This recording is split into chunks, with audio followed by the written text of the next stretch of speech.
How's it going, guys? It's IllumiGnostic. Decided to pop on and do a public secret stream tonight.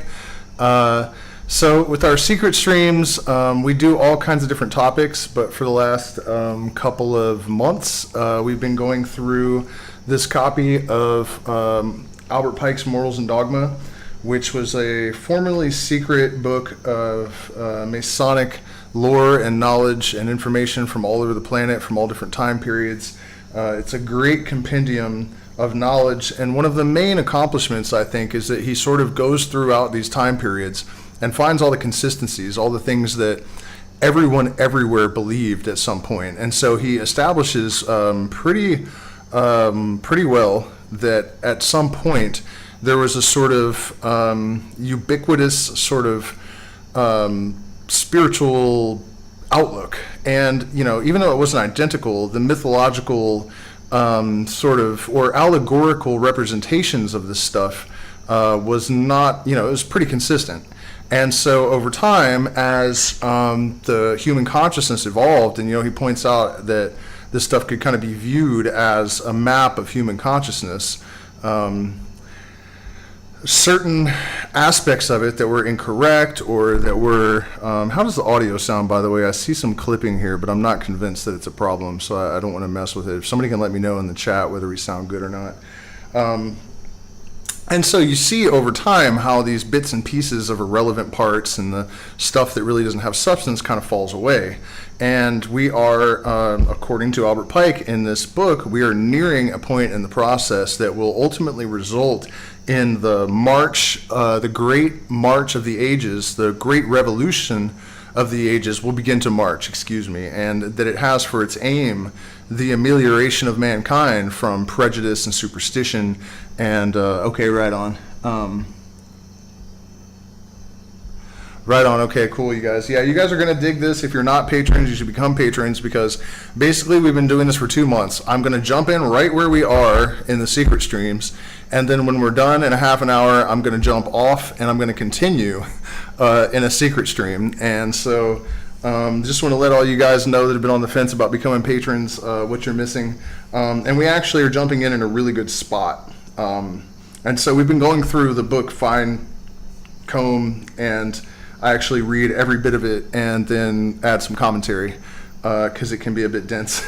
But it's worth it. You know, it's really worth it to chew through this stuff and extract you know, I mean, if you want to be good at anything, there are going to be tedious moments. And I think one of the big problems with pop culture spirituality is that people don't really understand that real metaphysics, that real gnosis, that real spiritual depth is something that is derived from arduous, tedious work, you know. But real progress is made if it's approached in that way. And so where we're at the current juncture, yeah, please do hit the like button, share, subscribe, support us on Patreon. And tomorrow I'm going to be previewing a video that we have made called the Ayahuasca Stonehenge. And I'm not kidding. This place is a mecca for the Quichua, who actually named ayahuasca. For thousands of years, they've been coming to the spot. There are petroglyphs and caverns, this giant spherical rock that's sitting on another big giant stone. I mean, it's got to weigh 1,000 pounds. And it looks like it's been there so long that it has actually started to crush into the supporting rock. So it's true. It's been there for thousands of years. And so I do an interview with the shaman, Taita Juan de la Cruz, that owns the property. And we're going to be doing retreats there until maybe March. And it's a crazy place. There's like this big red macaw that comes down from the mountain and is totally friendly. But it's not captive. It'll just go back into the mountains when it's done with the people. There's like a coati that comes and like cuddles with, it follows you around like a cat, but it's a wild animal. It goes away when it's done. So tomorrow I'm going to do a live stream, and then I'm going to premiere the video that we made where Taita Juan, actually, we went out to the caverns and he sits in front of it and explains you know, the lore about the cavern and explains about the medicine and the vibrating stone. So it's really, I have no idea what that spherical rock is. I don't know. I have no idea how it could have gotten there. I'll let Taito Juan explain it tomorrow. Okay, and so we only have 30 minutes, so I do want to jump into this. Basically, where we're at now is in this contemplation of deity. and whether deity is actually deity or if it's just mind, which is kind of what I lean towards, and whether it governs the universe by providence, or if it just sort of set things into motion and is just sort of, it has become the laws. Like its mind are the laws and the matter is the body. And yo man, what's going on, Big C? And so that's more or less where we're at. God alone is all-powerful, but the human soul has in all ages asserted its claim to be considered as part of the divine.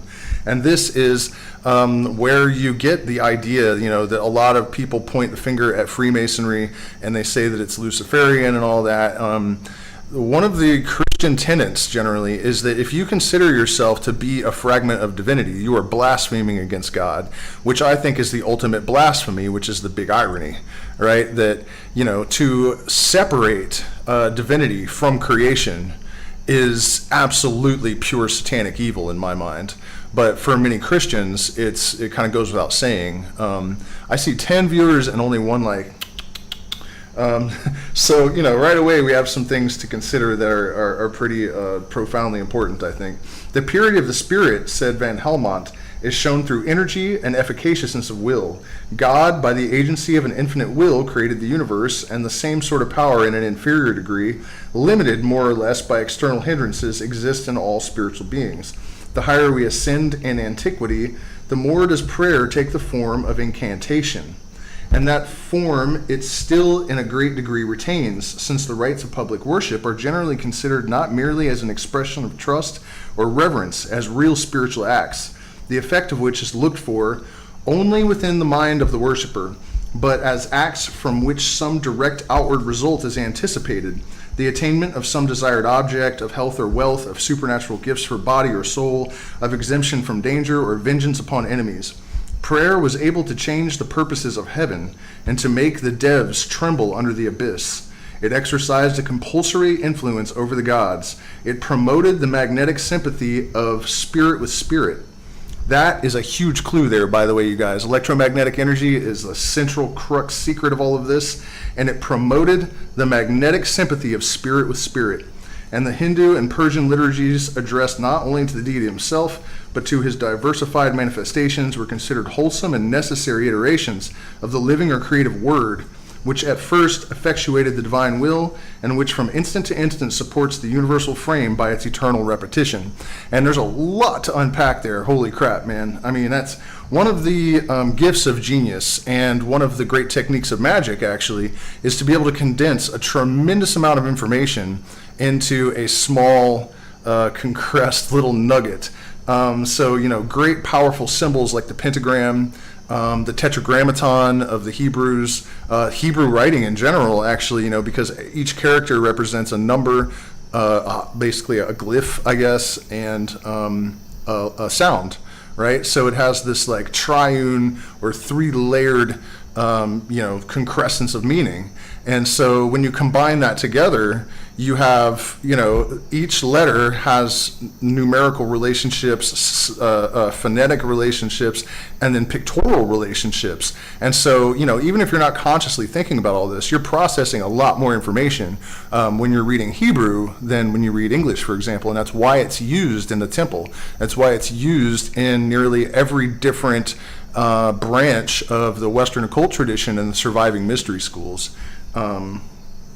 And so also I wanted to mention that he makes reference to how the prayer used to, in antiquity, take the form of incantation or song or chant. So there's repetition, right? Because the repetition is what gives it symmetry. It gives the sound symmetry. And symmetry is what conveys order, right? So the idea of the real secret of the logos in the Jewish mysticism tradition is that this vibration is what compelled the chaotic energy in the primordial stew to arms and order, to symmetry. And so that's, the reference basically is that we are trying to formulate ourselves or to relate to the electromagnetic energy in the universe in the same way that the original vibration that set all of these forces and movements into motion did, by vibration. And, even in like ayahuasca medicine songs, not just the chants of the Brahmin or the Buddhist, these repetitious, mantras and stuff. In ayahuasca music, there's also a tendency to just repeat one phrase over and over and over and over again. The kofan just sound like they're just babbling. It's just this crazy fast, almost like an auctioneer, but it's the same couple of lines over and over and over again to give it that symmetry, which gives form to the energy that it's affecting with its vibration. And so, in the narrative of the fall, we have the Hebrew mode of explaining the great moral mystery, the origin of evil and the apparent estrangement from heaven, and a similar idea, variously modified, obtained in all the ancient creeds. Okay, so here we have another massive one, and he's actually taken for granted that whoever's reading this is an initiate, and that's why he's not really explaining what's going on with this. So in the narrative of the fall, we have the Hebrew mode of explaining the great moral mystery, the origin of evil, and the apparent estrangement from heaven. And in Jewish mysticism, which common Jewish people they're forbidden to even talk about it. They can't study it, they don't discuss it, it's totally forbidden. But the rabbis, they know. And so basically what the story of the fall is not anthropomorphization, I guess, but just mythologizing a process. They made a fable out of an actual process. And the idea is that this nothing became conscious. And the paradox that is imbued in all of creation originated in that moment. Because as soon as you have a thing and space, you have two things. So that's the great paradox, that the only possible unity is nothingness, right? And so that is why also in this book at one point he says, the Phoenicians thought me light. And he's speaking as if he's, from the point of view of the deity. The Phoenicians thought me light, but I am nothing. And the word nothing is in all black and bold, or all bold and caps, which was a way in Masonic writing to sort of denote like really profound importance.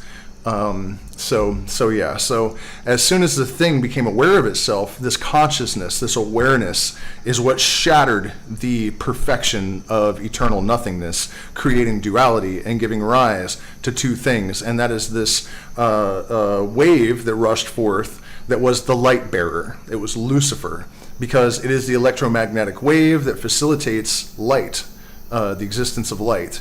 And so the light bearer is actually the electromagnetic wave.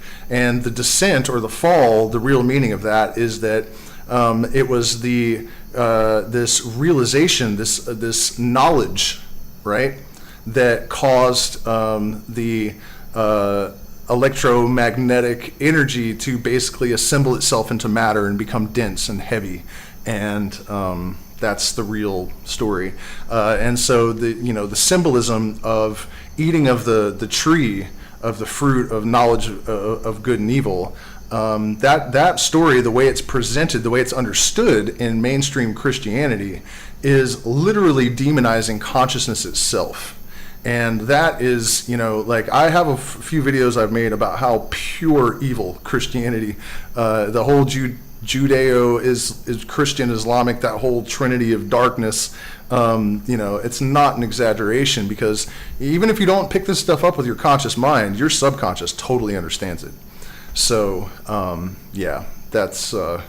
that wasn't cool that they did that. And actually it's good to point out that the way that it's interpreted and the way that it's explained in the Bible is not consistent with what the preacher says from the pulpit. In the book, the snake tells the truth. He tells them that they should eat of the tree of knowledge of good and evil. And by the way, Elohim is a masculine form of a feminine plurality, so it's like a group of men and women, not a man walking around. Jehovah, so Elohim is like a group of maybe an androgynous thing that's split into a bunch of different beings or something. So Elohim, whatever that was, is telling them, you cannot eat of this tree or verily thou shalt die. And the snake comes along and says, do you really want to be ignorant? You should eat, you should eat of this tree, and verily thou shalt not die.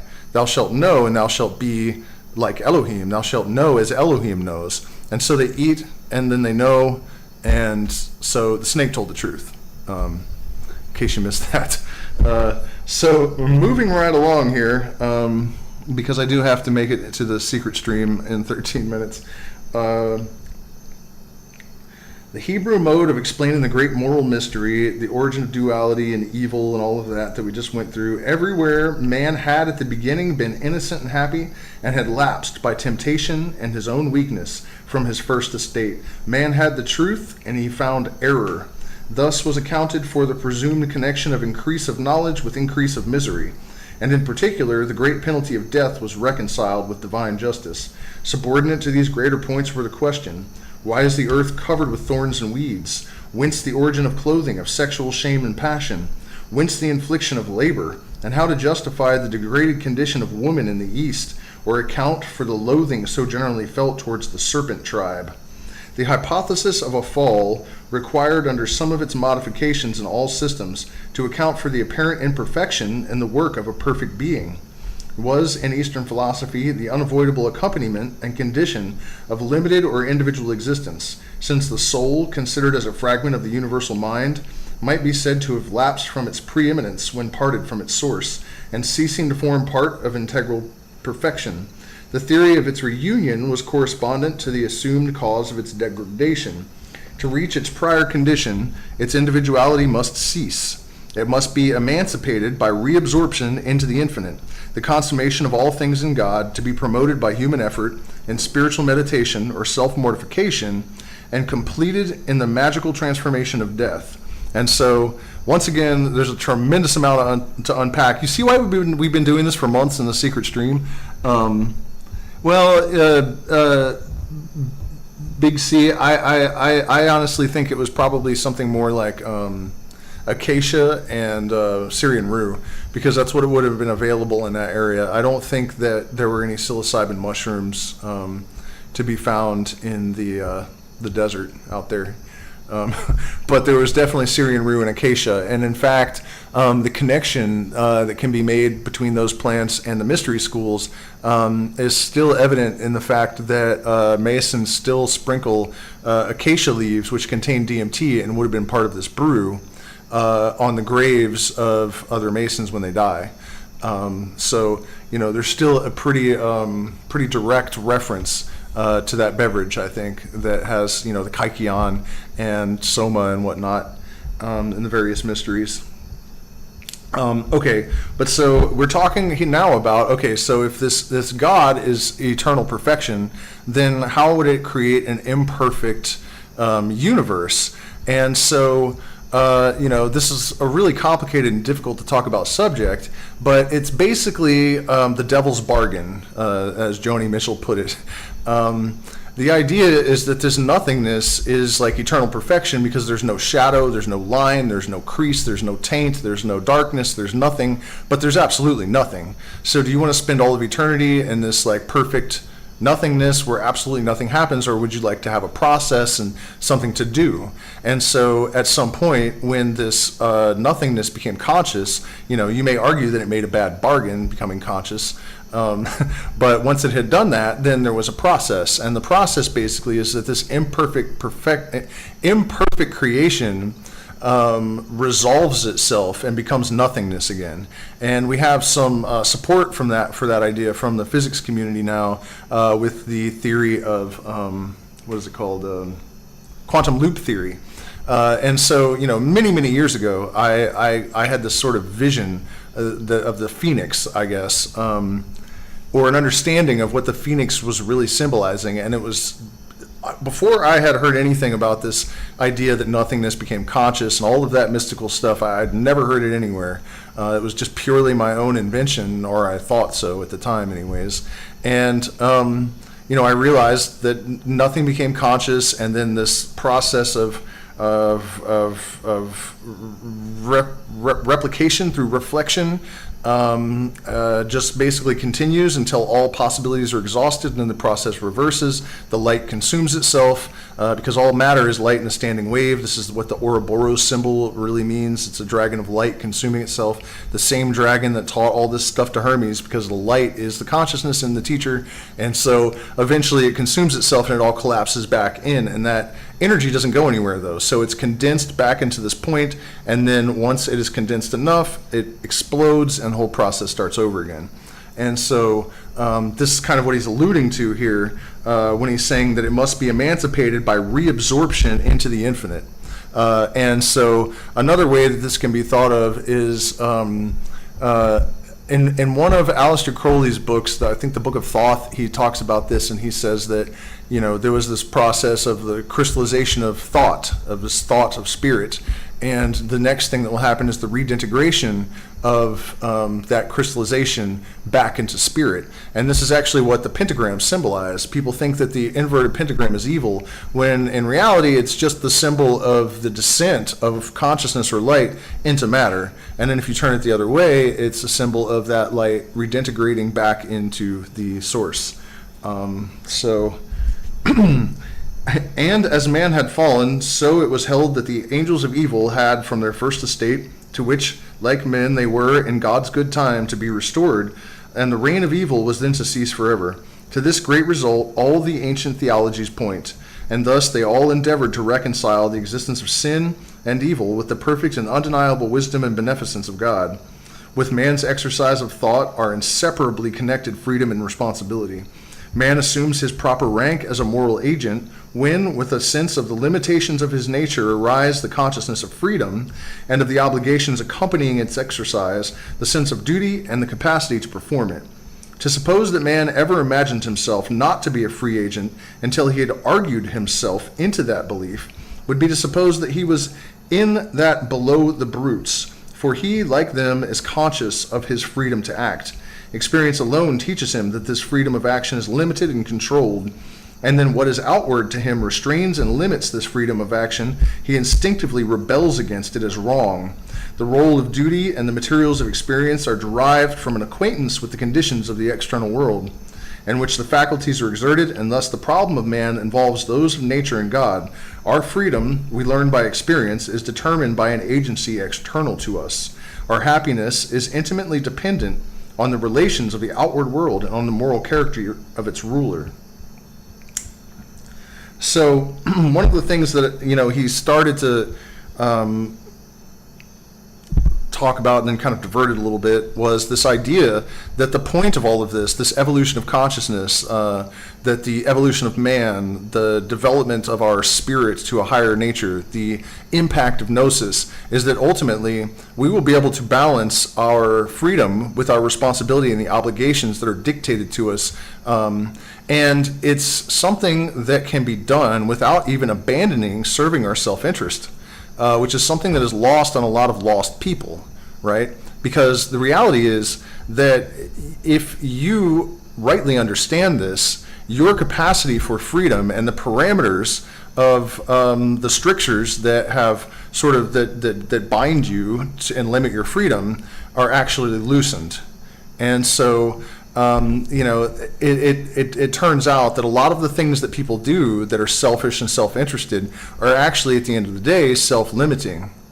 And so the hope is that the great revolution that has been prepared for by the ages, when it marches, we will experience the amelioration of mankind from servitude, suffering, superstition, slavery, all of that kind of stupid shit that enlightened people will not tolerate. And the thing about enlightened people that freaks out governments so badly is that they do not tolerate being governed because they do not need to be governed, and they know it. And so the evidence, I think, that there are people that live that do not need to be governed because of the gnosis. You know, truth is self-substantiating, and we already have people that live in such a way that they've substantiated this truth, right? And so right now it's the exception rather than the rule, but there's entrainment. And so the human consciousness, the human mind cycles, right? Our thoughts are cycling, you know, alpha waves, beta waves, whatever. The law of entrainment shows us that lower cycles entrain with higher cycles. So if we have these individuals that have attained to this higher state, even though they might represent the exception rather than the rule, because of entrainment, the rest of humanity has no choice but ultimately to rise to that place with them. By the way, you guys, do me a favor, hit the like button, share, subscribe, support us on Patreon. I'm going to jump off in 3 minutes to go to the secret stream. Almost don't want to, because this is a really good one. But that's why, you know, I save this stuff for the people that support us, because we're demonetized. You can find other ways to support in the description, and I do encourage you guys to watch out for my, you know, hit your notifications thing when you subscribe, because this ayahuasca Stonehenge retreat thing that we're doing is completely mind-blowing crazy, and you should watch that live stream tomorrow. So yeah, I only have a few minutes before I have to jump over to the other stream. So let's see what else we can extract in just a couple of minutes. Then at once arises the problem. The nature of God, the God of nature must be one, and his character cannot be suspected to be other than good. I don't understand why. I think these are suppositions that he's saying people have made that may or may not be correct. On this subject, human opinion has ebbed and flowed between two contradictory extremes, one of which seems inconsistent with God's omnipotence and the other with his beneficence. If God, it was said, is perfectly wise and good, evil must derive from some independent and hostile principle.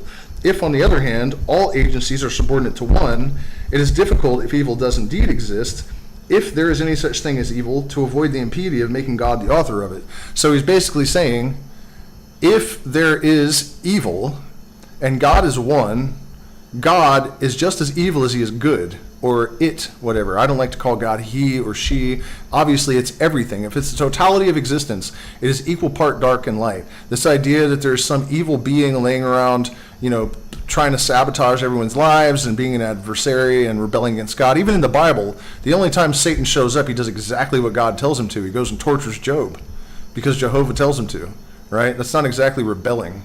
You know what I mean? So this agent is of this evil is doing the will of the Most High, even in that case of Job. So, you know, the recognition of a moral and physical dualism in nature was adverse to the doctrine of divine unity. Many of the agents thought it absurd to imagine one supreme being, like Homer's Jove, distributing good and evil out of two urns.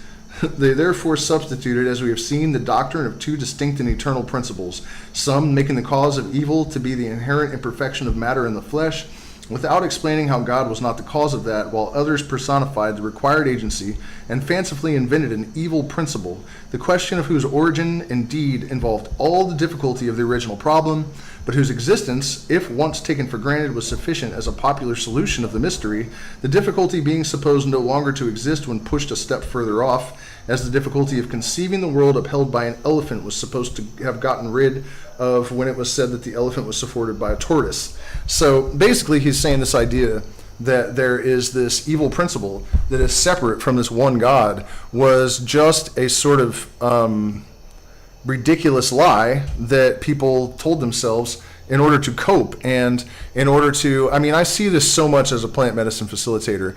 People have a preconceived notion of the universe, and then they try to stuff everything to mold all of their perceptions and to fit their preconceived idea of what the universe is and what it should be.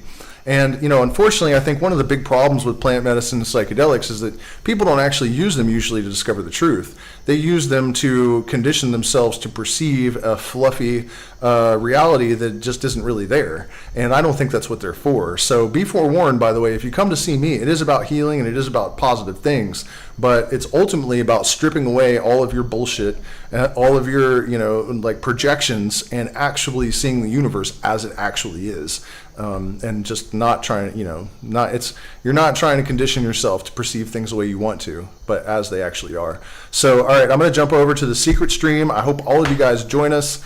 And hit the like button, share, subscribe, and definitely check out the stream tomorrow if you guys have any interest in plant medicine.